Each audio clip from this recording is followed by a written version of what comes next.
Some people in Santa Clara spend Saturday morning digging through produce to feed their kids' bodies. Emily Adorable fights to nourish their minds. She takes no prisoners. She is an invaluable asset for this campaign. But if I could turn down the volume a little, that would be awesome. After Election Day, the jobs of 18 first-year teachers could be on the chopping block.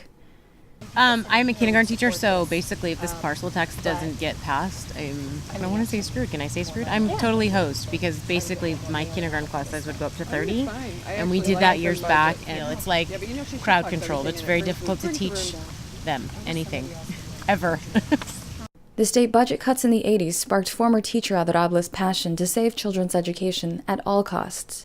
I worked for 39 years, and we fought for money every year from the state. And it gets frustrating to always be looking for money, especially when you read about the money spent on football players and basketball players. But you still keep working at it. You don't give up.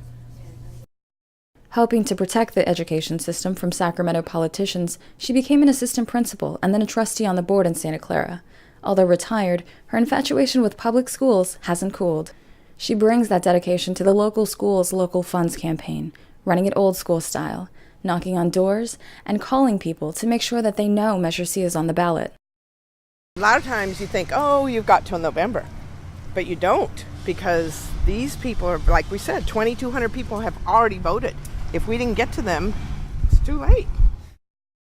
Measure C is a parcel tax. 2/3 of the vote on November 3rd would force property owners in the Santa Clara School District to pay an extra $138 a year for the next 5 years. Seniors can apply for an exemption. Money from the parcel tax would keep classroom sizes small.